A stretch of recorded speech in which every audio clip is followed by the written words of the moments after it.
I'm going to show you guys real quick how I am printing out the Good and the Beautiful reader books. This one's for Language Arts 3, and how I'm doing it on a printer that only does one-sided printing, but I want my pages to be double-sided. This took me a little bit to figure out, so I figured this has got to help somebody. It's a little tedious and weird, but it works. So is it perfect and is it fast? No, but it works. So really quick, I'm going to show you guys how I'm doing this front and back.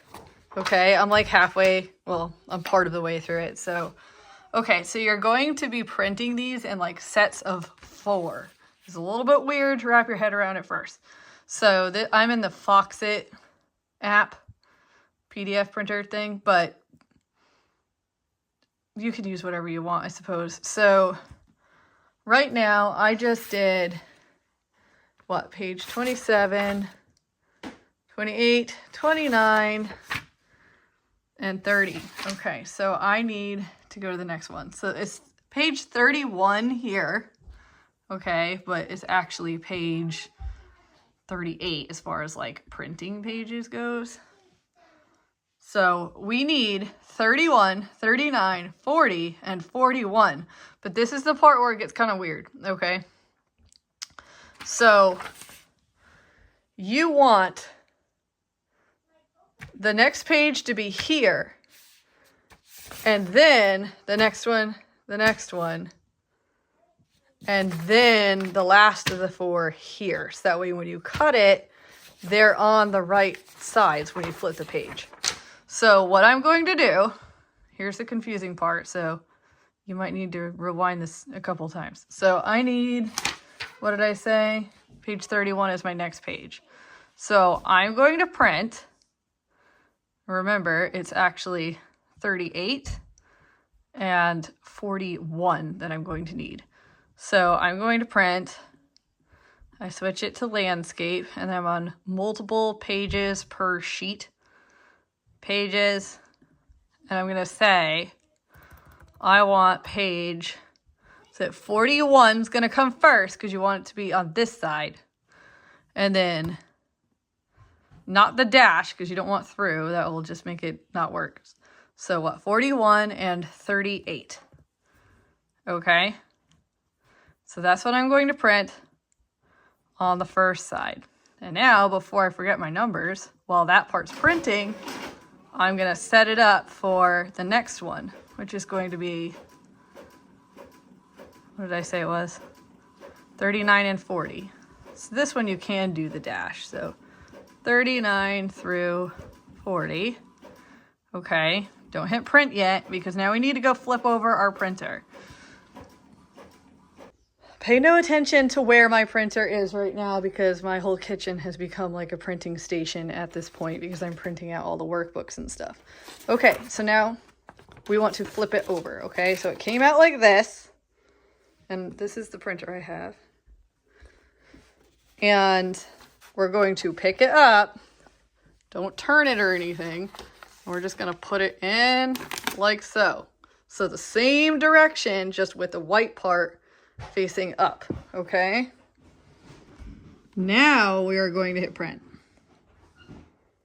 And then I'm going to show you how I cut it. Okay, so we are now at my paper cutter thing, okay?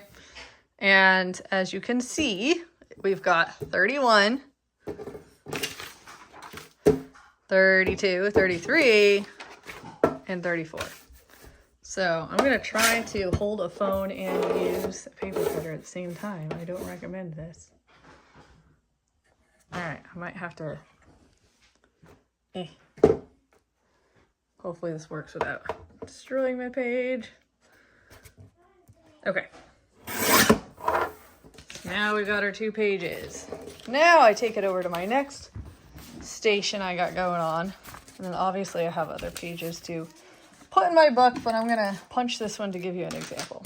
You can bind these however you want. Like, there's all kinds of ways you can do it. You could even hole punch them and tie it with yarn, like whatever floats your boat. So I laminated them, and I have tons of these discs because I'm a planner person, so I have lots of these left over. So these are obviously not the next ones I need to put in, but these are example pages. This is what we're gonna use. So we've cut it, right? So it would go 31, 32, 33, 34. So the binding side's gonna be on this side. I'm gonna put it in my little puncher thing. I'm gonna line it up. The line. So now they are punched. I have other ones I need to punch, but this is an example. So then you just kind of pop them in. Ta-da! Perfect. So I just had not seen anyone really show that or explain it. And like I said, I know it's not perfect. It's easier to have a double-sided printer and do the booklet thing and all that stuff, but I don't have a double-sided printer, and I don't have $300 to go spend on a double-sided printer right now. So I'm not going to do that, and I figured out this way. So it works. It's time-consuming, but I might just print like a chunk of the book and then wait like, I don't know, a couple weeks and then print out another chunk of the book, you know?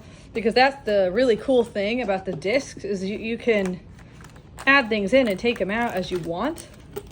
And I just didn't see anyone else do a video about this. And I really didn't see too many videos about using the discs for these. Everybody does the binding, but it's very permanent, and I don't know. I don't like that. Nor did I want to buy like a $200 binding thing, but I did their math book like this, language arts book like this. So I think it's pretty cool too, because I can take like graph paper or the little, you know, the math like side work papers and just punch them and put them in there in the book if I need to. Or if my kid's getting distracted with some other pages or something, I can just take the page out and lay it flat on the table. And I can just, you know, flip it open and lay it flat. I just like it. It's my thing. So if you guys want more videos on the disc bound stuff, I can do that. Let me know in the comments, and I really hope that this helps somebody, because it took me like a little while of pondering on it to figure it out. Drop any questions you might have in the comments. Thanks. See you next time.